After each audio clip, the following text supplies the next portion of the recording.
We are about 29 hours until our earliest opportunity to launch our Space Launch System and Orion spacecraft. You see them live there on Launch Pad 39B here at Kennedy Space Center. When it launches, Artemis-I will be humanity's return to the moon in almost 50 years. Good morning and welcome back for another live briefing of our Artemis-I mission. I'm Megan Cruz, and thank you so much for being here with us today. This briefing is to update you all on how our countdown is going so far. As you know, the 2-hour launch window opens tomorrow, September 3rd at 2:17 p.m. Eastern Time. Here to take your questions today are Jeremy Parsons, Deputy Manager of Exploration Ground Systems here at Kennedy. And then we also again have Melody Lovin, a Launch Weather Officer with the U.S. Space Force. Good morning to you both. We will take opening remarks. Jeremy, let's start with you. Sure. Good morning, and really appreciate everyone coming out today. Team is doing an absolutely tremendous job moving through Launch Countdown. And so yesterday at 14:17 local time, we reset the clock to T-minus 45 hours and counting. And so far, they're proceeding right on schedule. Last night, after the briefing, we powered up Orion. We performed all the RF testing. We also powered up the core stage. All looked nominal. We ran final leak checks on the inner tank umbilical. So this was the area that had a leak during Launch Countdown Event 1. Again, all passed ambient, along with the tail service mast umbilicals. So good leak checks there. And then yesterday evening, we also completed removing access stands and begin really final launch preps for the umbilicals. What we have on our plate today is a series of launch release system checks. We're charging the batteries on the flight elements, finishing final walkdowns, everyone kind of going through their systems, making sure everything looks and is in the appropriate configuration. We got a really busy afternoon, moving everything into final launch configurations. That's handrails, heavy equipment, things like that. When we talk about going into tomorrow and the day of launch, activities pick up really early. So at 2 a.m., we're doing full clearing of the blast danger area. We get into air to GN2 switch over at about 3:30 a.m. And so that allows us to then go into what we have is called a tanking meeting at 4:45 a.m. And we expect to get a decision coming out of there to where we can begin cryo operations at about 5:30. At 8 a.m., you'll expect to get into the engine bleed kickstart. So that's going to be one of those big milestones, again, that we're going to pay attention to. That will go on for about an hour. And afterwards, we'll be into replenish in terms of our commodities at that point for liquid hydrogen. When we get into after that, we have a pre-press test at T-minus 2 hours and 20 minutes. And so that'll be bringing the tank up to flight pressure for a period of time. That's really a risk mitigation for when we get into terminal count, so we don't run into any unexpected issues there. And then right now we're on track for a 2:17 p.m. launch. We have a 2-hour window. And so right now, team has really just done a fantastic job getting us out of launch attempt number 1, repairing all the issues, and getting us into a safe configuration to proceed into tomorrow's launch attempt. With that, that's kind of the quick update. Melody, you want to go through the weather, please? Absolutely. Good morning, everyone. So the weather continues to still look pretty good for the launch attempt on Saturday. The flow has become onshore this morning, so let's go ahead and look at satellite, and so we can go ahead and talk about what's happening right now. And as satellite is being pulled up, you can see there's actually a very weak trough positioned off to our north. And if you're able to focus your eyes just north of the Space Coast, you can see some thunderstorms forming close to Daytona this morning. Basically, that's indicative of onshore flow starting up, and we did see that with our morning weather balloon that was put up in the air earlier this morning. So with that onshore flow regime starting, it should strengthen as we get into Saturday, and that will likely do us some favors as we get into the later portion of the launch window Saturday afternoon. Again, we are expecting our weather to start off a little bit dicey as we get into the 11 o'clock, 12 o'clock time frame. So we'll go ahead and, since I'm already talking about the launch window weather, we'll go ahead and flip to that next slide of looking at that. So our weather is going to start off at a 40% probability of violation, which of course means a 60% go. However, we do start evaluating the weather 3 hours before the launch window opens. So of course, that's right around 11 o'clock or so. So I do expect to make some no-go calls at some point tomorrow. However, as that East Coast sea breeze drifts farther inland, we do expect clearing on the back side of that, and that is because that is the reason why we are trending the forecast to more of an 80% favorability at the end of the launch window tomorrow afternoon. So now we can go ahead and flip to the backup forecast, and that is on Monday afternoon and evening time frame. I have the same numbers that I gave you yesterday, basically a 70% probability of go. However, there's a little bit more uncertainty in this forecast than what we had before. Previously, it did seem like we'd have a pretty steady easterly flow. At this point in time, it does seem like we're going to have a ridge right on top of us in the mid-level layers of the atmosphere. And because of that, it's kind of splicing the flow a little bit more than we expected. To the north of us, we're expecting more on the side of westerly flow, and to the south of us, we're expecting easterly flow. So, of course, we're smack dab in the middle there, and that gives us a very, very light flow regime, and it could almost go either way. So with a forecast like that, basically we're going to be focused on the weather with those inland sea breeze boundaries. And sometimes with that kind of situation, we can see some anvils floating back towards us in general in the late afternoon and evening time frames. So because of that, I did go ahead and add the anvil rule into the backup launch window. But in any case, like I said yesterday, I do not expect weather to be a showstopper by any means for either launch window. Perfect. Thank you, Melody. All right, so for the reporters in the room, just raise your hand and we'll get a mic to you. And then for those on the phone, just press *1 to get into the question queue. I saw the first hand over here, Marcia. Marcia Dunn, Associated Press. For Melody, what's the tanking forecast look like? Because we had a 1-hour delay on Monday before they could even fuel. And my other question for Jeremy is, if you have to delay the start of fueling for weather or for any other reason, is it a minute-for-minute slip in terms of what it does to the launch time, and how's that? Or can you make stuff up as you do other things? Okay, so of course I'll take that first question.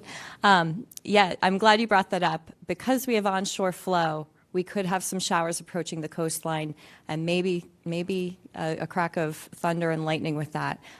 So that is certainly a threat, again, a very similar threat to what we had the other day. The one difference, though, is we're not nearly as moist throughout the atmospheric column as we were the other day. So that's on our side. But it's very hard to predict shower activity offshore during the late night time frames. It's much easier to predict the onset of the sea breeze than the approaching nocturnal showers. So it's possible that that could be a hindrance, but if we can get past that, I'm pretty confident that weather will be able to press forward for us.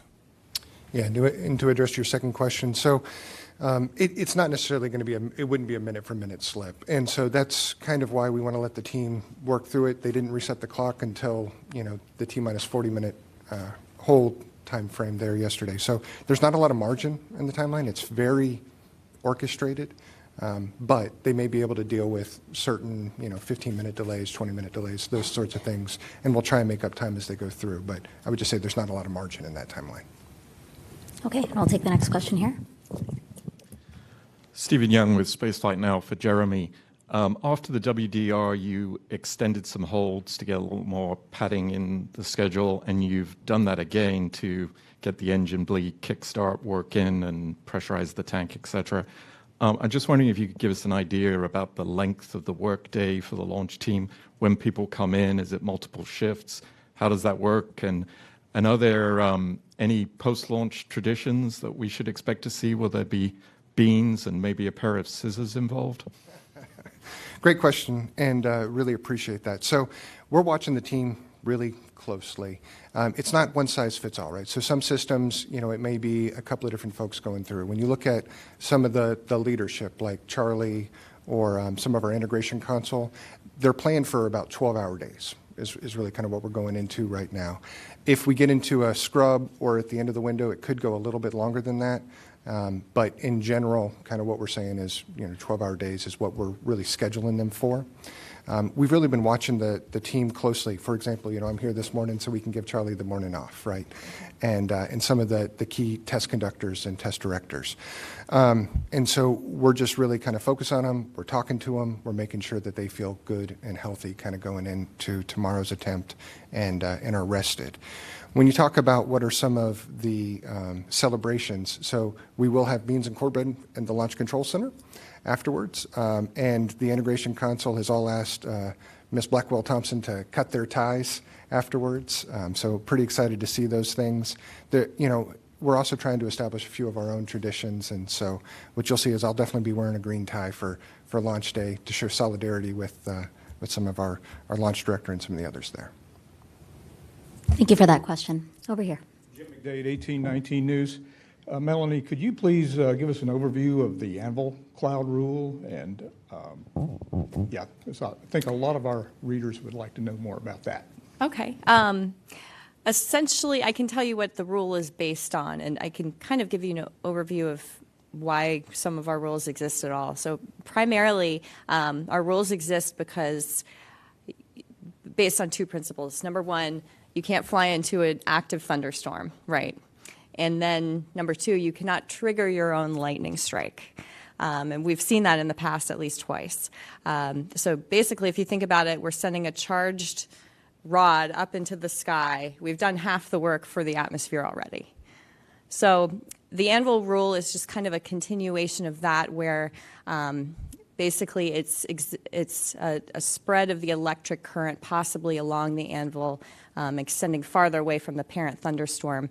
So because of some of that electric current could still exist, and sometimes it is masked by the outside of the cloud, we don't have a good handle on how to see it and how to read it. So it's just a built-in conservatism into the rule to make sure we don't trigger our own lightning strike.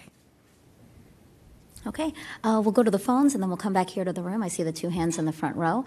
On the phone, we have Bill Harwood, CBS News. Yeah, hi. Thanks, Jeremy. I don't know if you can answer this question or not, but you got 46 colas for this launch, and I realize that going up to apogee and then back down to perigee for TLI, you're passing through, multiple realms of satellites. But any idea how Starlink plays into all of that, if it does at all? Thanks. Let's see, Bill. So honestly, the Space Force does that analysis for us. When we look at it, we got about, like you said, about 45 cutouts. Many are short in duration, typically, a couple of seconds each, with about 10 of them being about a minute each. In terms of what kind of goes behind that analysis, I honestly don't have the answer for you there. It is a mix of satellite position, orbital debris, and things like that. But honestly, the Space Force kind of looks at the specifics with whether it's Starlink or other things along those lines. Another one from the phone real quick. Kristen Fisher, CNN.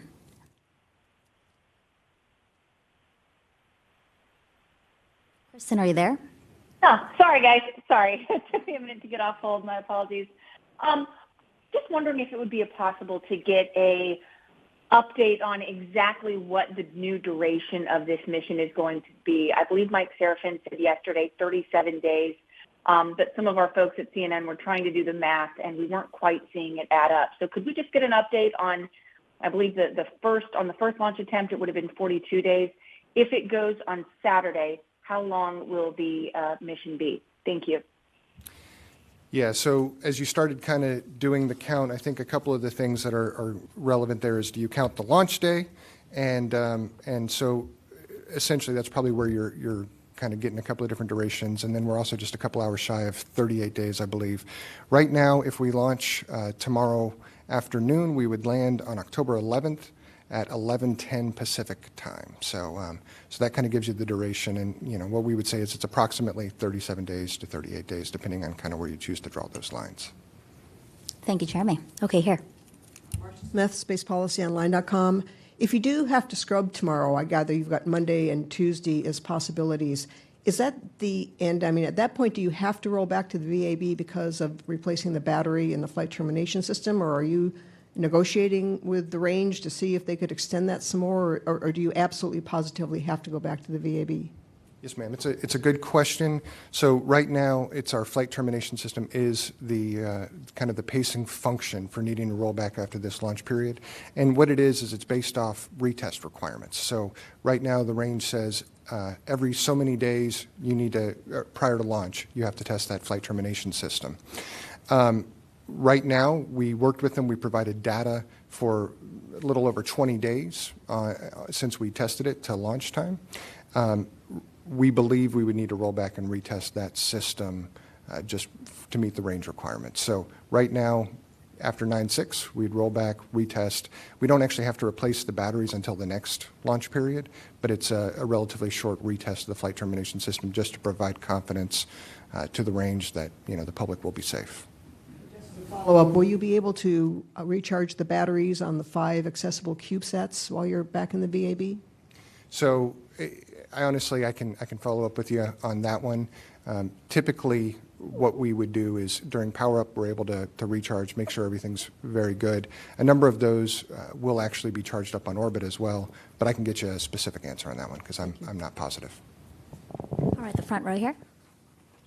Thank you. Tarek Malik with Space.com for Jeremy. You mentioned that there's a possibility of catching up and making up time if you do get delayed on taking it. I'm just curious, where are the windows to do that? Is it just opening the hoses on the fuel line faster to fill or coming out of holds earlier? And how do you make that decision? Thanks. So there's a couple of built-in holds throughout the timeline. I mean, there's activities throughout all of that. And so if, for example, we get to chill down a little bit quicker than expected or to the 100% filled on the tank and go into replenish. Again, it's minutes that you can make up in a number of those things, but there is not much padding in the timeline. What you saw on the first attempt was, we were probably an hour down due to weather, and as we kind of progressed through the first 4 to 5 hours, we had maybe made up 10 to 15 minutes, that sort of thing. So really it depends on, speed, rate of chill downs. They're not going to change valve positions or anything like that. We have a question in the third row over here. Hi. Thanks very much. Test your arms. Irene Klaus with Aviation Week. I have 2 questions. The first is, were there any other changes made that would cover the last 29 seconds of the countdown that, of course, were not done in the wet dress, but were practiced in the green run, based on what you've learned with the sensor configurations and the LH2 flow? That's one question, just kind of to take us through the last 29 seconds of the countdown that haven't been tested yet, and if there's any changes in the process. And then the other question is about the COLAs. How are those accounted for in the countdown? Does Charlie call a hold, or will it be automatically, would the countdown clocks automatically stop, especially if you're already in a termination mode, or would you not pick up the final section of the countdown if there is one of these COLAs in that process? Thanks. Yeah, no worries. So for the last 29 seconds, no changes were made. Really, in order to kind of maybe get at the base of your question, which was, what did we do to kind of mimic some of the green run activities? That's primarily where we intend to begin the kickstart test. And so that's happening before we get to stable replenish on the LH2 tank. And so we're bringing that much earlier into the flow and before we actually even get the hydrogen tank full. And so that really mimics exactly what we did at a green run. As far as when we go into the last 29 seconds and ALS handover, no changes were made based off that. And so a lot of this is a vestige of not getting all of those objectives bought off during wet dress rehearsal 4, and then really wanting to make sure we have strong process control. Let's see, I'm sorry, can you repeat? Okay, so the COLAs, how do we account for that? Thank you for the reminder. So on that one, it really will depend on when we choose to reset the clock. So say we go in, what happens right now is the GLS integration console. So our ground launch sequencer has a series of times of when those cutouts are. And so if we run into any issues, what we'll do is we'll perform an analysis and say, we are good to launch at X time, and they'll reset to that, and then they avoid the COLAs. So it's not completely automated, but we do have folks that have those times up, and it's really when we go about resyncing the clock to a new T0 time. Thanks. Thank you. Kenneth. Hi, Ken Chan, New York Times. So in the last couple of days, we've heard a lot about the hydrogen line bleed kickstart. I was just, and that's to sort of verify your procedures. I was wondering, once that all sorted out, in a normal countdown, when does the engine chill down occur? Okay, so let me try and get to the core of your question. So when do we maybe I'll repeat it back. So when do we validate our new procedures? Is that the question? No, assuming everything works the way you want it to this time. So for Artemis-2, when would the showdown actually occur during a normal countdown? So the kickstart procedure is something that I do think we will do every single flow, and so we'll know that relatively early on. What we are doing this time around that we would not necessarily add into future tests is a pre-press test, and that's just us kind of getting into understanding exactly what the controls are, how everything's behaving, and that's really going to be a risk mitigation to the terminal count. But I do believe we will not continue to do, or we will do the kickstart similar in every single flow. And what time in the countdown would that occur later? So right now it's going to occur at approximately 8 a.m. I don't have the T-minus time right on me, but it should occur about 8 a.m. for about an hour. No, in the future. It would be at a similar time. Okay, thanks. We have some questions on the phone. We have Jim Siegel, NASATech.net. Oh, thank you for taking my question. If the launch moves to Monday instead of Saturday, when will the launch window open? And I assume that it'll still be a 2-hour launch window. Thank you. Let's see. So our launch window opens, it's a couple hours later. I don't have that exact information with me handy, so I'll have to get back to you exactly at that time. And so I'll just follow up if you don't mind. Yeah, absolutely. Jim will get back to you on that one. And then we have Anthony with main engine cutoff on the phone. Hey there, thanks for taking the call. For Jeremy, if the crack on the core stage foam yesterday was mentioned that's not an issue for flight, are there any other areas on the core stage where that would be an issue, and how are those monitored? So we do a series of checks throughout launch countdown and actually in between the last attempt and this one where we go through, we do thorough inspections of the vehicle. Even very minor defects are noted. Throughout launch countdown, we have a team which we call Sea Ice on the console, and they do inspections throughout. So they use high-definition cameras, infrared, things along those lines. And so right now we've done a full inspection of the vehicle. We've noted any nonconformances, and they've cleared any of those for flight. Throughout the count, as we see cryopumping, things like that, we're going to continue to do the same thing. If anything is anomalous, they note it, and then they turn it over to a debris trajectory analysis team to decide whether or not we have any concerns. So they have standards that they use against, and they have models that we run it if it's above those standards. And then just to answer the other question, it was 5:17 p.m. is the launch time, and I believe it is a 2-hour window as well. 5:12, actually. 5:12 on the, yep. Nope, it's okay. It's 2:17 Saturday. So 5:12 on Monday, no problem, with that 90-minute window to answer Jim's question from before. And we had a question in the room here. Yep. Aaron Cooper with CNN. Knowing everything you know, can you kind of bottom line it for us? How confident are you that this is going to fly on Saturday? How confident are you it's going to fly before the end of the Tuesday windows? Yeah, so this is a test flight, right? And so while I feel very good about our procedures, when you look the team in the eye, they're ready. We can't control the weather. And so on any given day, there is risk that we'll be able to get off. I think what I kind of am looking at is our team is ready. They are getting better with every attempt and actually performed superbly during launch countdown number 1. So in my mind, I think if the conditions with weather and the hardware align, we'll absolutely go. And we have the right team at kind of the right time. So in those statistics, right, those probabilities go way up if we get 2 attempts off before the end of this window. And I believe there was another one in the room. Was there another hand in the room? No? Oh, over here. Hi, I'm Brandy Campbell with Fox Weather. With the weather being favorable at 60%, how often have you guys had a successful launch at that, rate? And with that being the rate, do you foresee us maybe waiting a while for like a good time to take off, or is there a chance we could take off, at the beginning of the window? Those are excellent questions. I don't have the exact stats that you're searching for. I can get back to you with that. I can tell you, though, that on any given day, there's about a 1 in 3 chance that we will scrub for any reason. And out of those chances of us scrubbing, there's a 50% chance that it's due to weather. So hopefully that's some stat you can take back. Could you remind me of the second part of your question?